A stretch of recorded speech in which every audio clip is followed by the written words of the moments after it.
बिस्मिल्लाहिर्रहमानिर्रहीम अस्सलाम वालेकुम welcome back hope you are fine को chapter number 1 group science exercise 1.1 find the order of the matrix. आपने matrix find करना है कि रोज़ और कॉलम्स कितने होते हैं। आपको पता होना चाहिए कि ये रोज़ होते हैं और ये कॉलम्स होते हैं। ये रोज़ हैं और ये कॉलम है। इधर आपने लिखना है order of matrix C 1/2 column है। नेक्स्ट में order of the matrix order of matrix जी। आपके पास रोज़ कितने हैं 1 2 3 बाय 1 2 3 3 रोज़ हैं और 3 कॉलम्स हैं। रोज़ को आपने पहले रिप्रेजेंट करना है। Order of matrix H. आपके पास रोज़ कितने हैं 1 2 और कॉलम कितने हैं 1 2 3। Find the value of A B C and D which satisfied the matrix equations. आपने इसकी सोल्यूशन आपने जब इसमें सोल्यूशन लिखना होता है ना, आपने दोबारा क्वेश्चंस को दोबारा ज़रूर लिखना होता है। a plus C minus 1 a plus 2b 4d minus 6 0 3 minus 7 2d। अब आपने इनकी इक्वेशंस बनानी है। आपने यहाँ पे आप या इनकी यानी कि इनकी कंपेयर करना है आपस में। आपने इसको इससे कंपेयर करना है, इसको इससे कंपेयर करना है, इसको इससे और इस तरह कंपेयर करके आपने इनकी इक्वेशंस बनानी है। क्या बनेगी? जैसे a plus C equal to 0 a plus 2b equal to minus 7। लिखते हैं a plus C equal to 0 a plus 2b equal to minus 7 c minus 1 3 और 4d minus 6 equal to 2d। आपने जब इक्वेशंस बनानी है आपने एक दफ़ा पेपर में भी चेक कर लेनी है कि आपने ठीक भी लिखा है या नहीं लिखा। कई बार बच्चे उतारते हुए मिस्टेक कर देते हैं। ये देखें a plus C is equal to 0, फिर a plus 2b minus 7 c minus 1 is equal to 3 और 4d minus 6 is equal to 2d। आपने इनको इक्वेशंस का नाम देना है 1 2 3 और ये 4। आपने कहना है फ्रॉम इक्वेशंस, आपने लिखना है फ्रॉम इक्वेशंस 3। आपने लिखनी है c minus equal to 3 c। ये जो नंबर होता है ना वो नंबर की साइड पे दूसरी साइड पे चला जाता है। 3 ये माइनस 1 है, दूसरी साइड पे आके प्लस 1 हो गया। c इन दोनों को प्लस किया तो कितने आ गए 4। आपके पास c की वैल्यू क्या आ गई? c equal to 4। अब आपके पास आ रहा है, अब आप देखें c की वैल्यूज़ हम इसमें पुट करेंगे। c की वैल्यू हम इसमें पुट करेंगे तो आपके पास a की वैल्यू आ जाएगी। तो आप क्या करोगे? आप कहोगे from equations 1 putting the values of c। आप a प्लस c की जगह उसकी वैल्यू लिखें 4 और 0। a इधर इक्वल टू 0 प्लस 4 है, उधर आके माइनस 4 हो जाता है। साइन चेंज हो जाता है। प्लस हो तो माइनस हो तो प्लस, डिवाइड हो तो मल्टीप्लाई हो तो divide. a equal to minus 4, ये a का आंसर आ गया आपके पास। अब आपने ये अब आपने देखना है ए से हमारी कौन सी वैल्यू निकल सकती है। ये देखें, हम इसमें अगर ए पुट करते हैं तो आपके पास इजीली बी की वैल्यूज़ फाइंड हो जाती है। आप क्या कहेंगे, from equation two putting the value of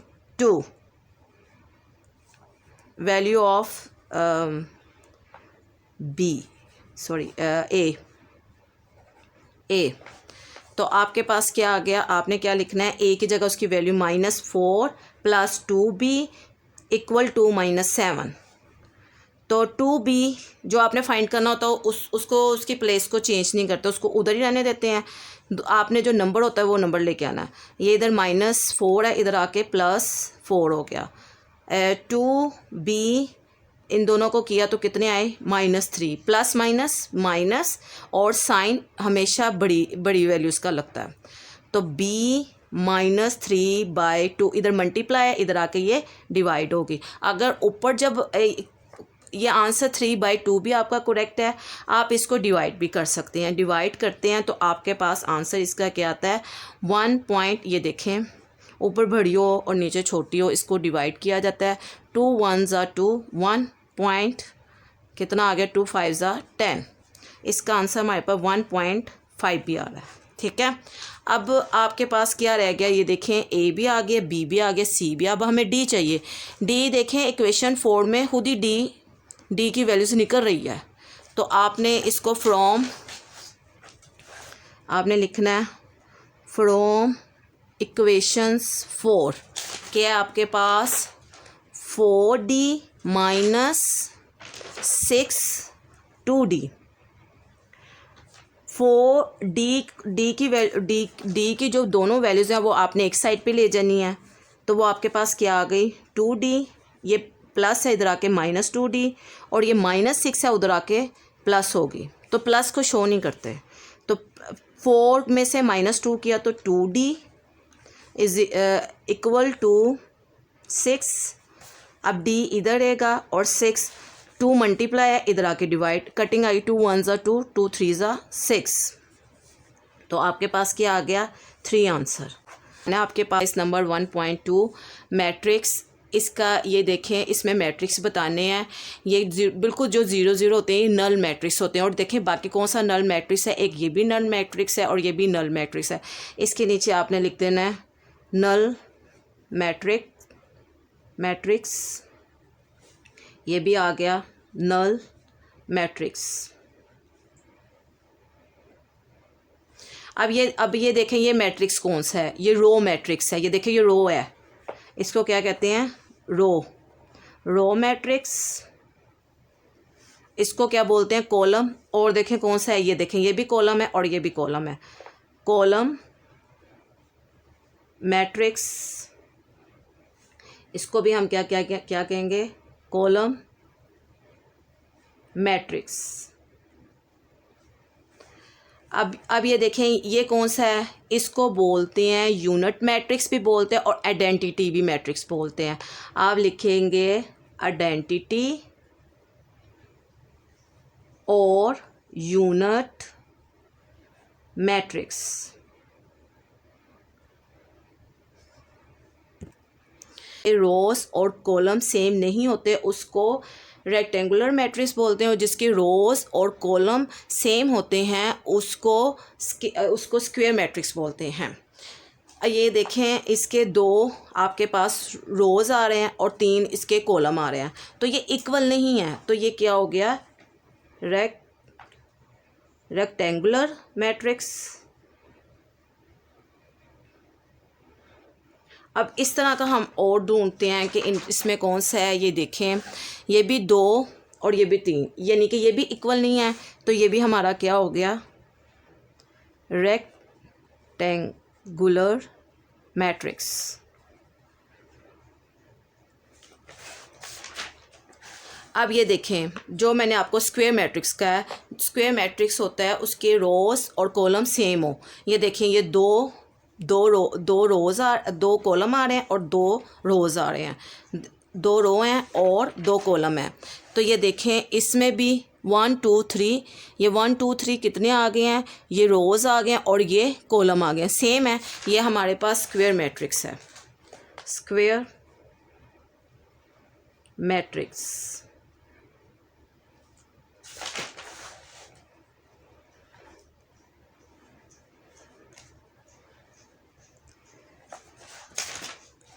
अब ये देखें ये क्या है, ये आपको देखने से पता लग रहा है, मैं पहले भी आपको बता चुकी हूँ। इसको हम क्या कहते हैं, इसको हम कॉलम कहते हैं, कॉलम मैट्रिक्स।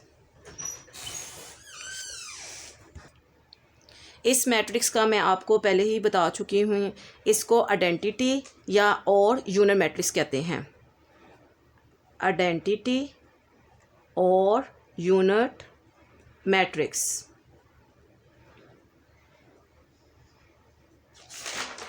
नेक्स्ट इसको क्या कहते हैं, इसको देखने ये सो इजी, इसको रो मैट्रिक्स कहते हैं, मैं आपको पहले बता चुकी हुई हूँ। इसको हम क्या कहते हैं, कॉलम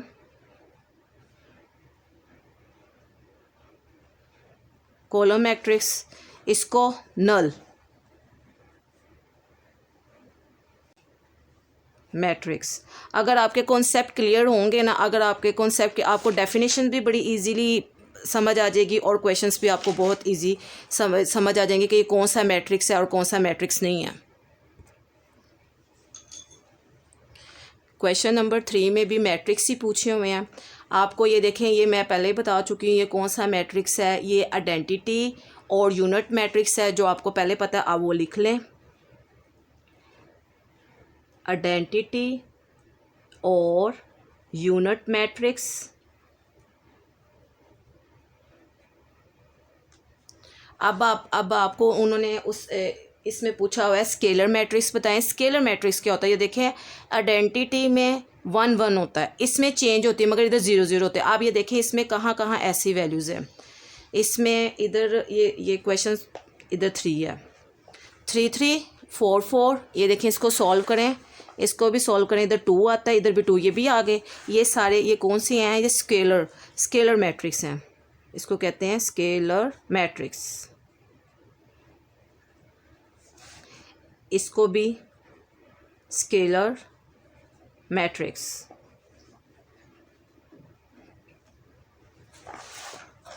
ये भी देखें स्केलर मैट्रिक्स। जो ये देखें ये इधर 0 0 है मगर इधर सेम नहीं है, ये डायगोनल्स है, डायगोनल मैट्रिक्स। अब क्वेश्चन नंबर 4 में फाइंड नेगेटिव मैट्रिक्स। इसमें नेगेटिव मैट्रिक्स आपने फाइंड करना है, आपने सॉल्यूशन में इधर नेगेटिव लगाना है और इधर नेगेटिव लगा देना, ठीक है। जिधर इसका मतलब होता है जिधर नेगेटिव है उधर आपने पॉजिटिव कर देना, यानी कि इधर आ गया माइनस, इसका ख़त्म हो गया और ये माइनस माइनस प्लस बन गया। अब दूसरा सॉल्यूशन में आपने डी के साथ माइनस लगाना है और इसके साथ माइनस आया, -3 -4 2 और 5। नेगेटिव इसलिए कहा कि उन्होंने कहा नेगेटिव फाइंड करना है, तो नेगेटिव जाहिर है जिधर एक साइड पे जो साइन लें तो दूसरी साइड पे भी साइन वही लेते हैं, तो सेम साइन आप किसी जगह पे भी ले सकते हैं। माइनस माइनस लिया तो इसलिए दोनों की तरफ माइनस माइनस लिया, तो ये माइनस आपने माइनस लिया, minus minus plus, minus minus plus, इधर plus minus -2 -5।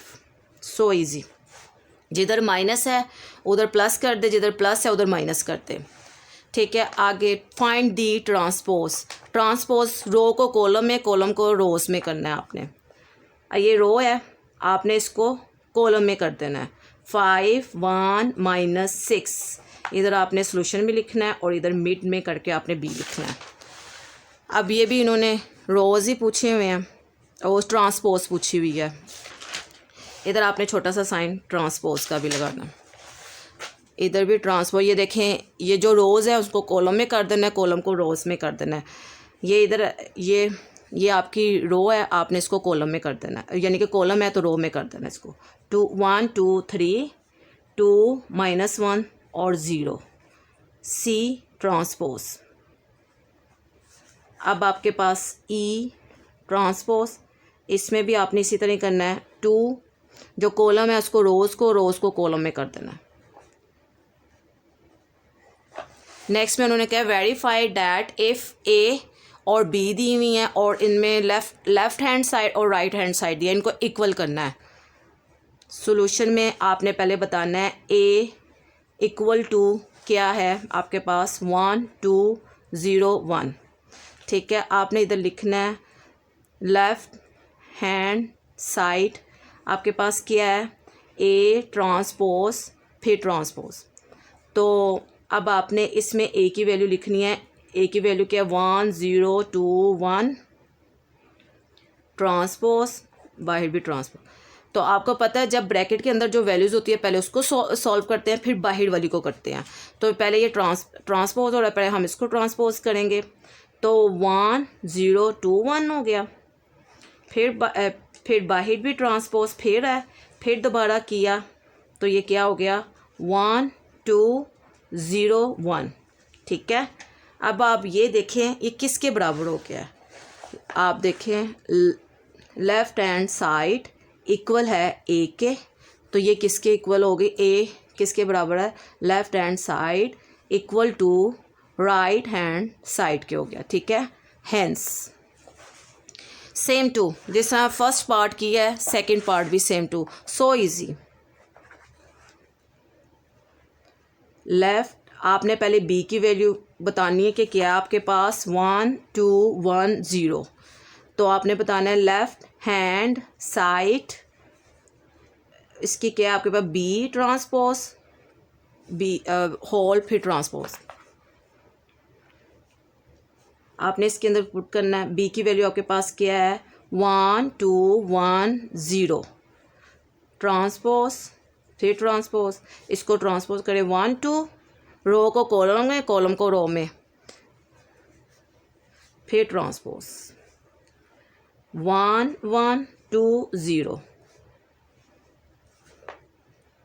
Left hand side find कर रहे थे, हम बताएंगे लेफ़्ट हैंड साइड किसके इक्वल आ गई B के इक्वल आ गई। तो ये B किसके इक्वल है right hand side equal to right hand side के। ये आज हमारी 1.2 हो गई, कल मैं आपको 1.3 करवाऊँगी। अल्लाह हाफिज़।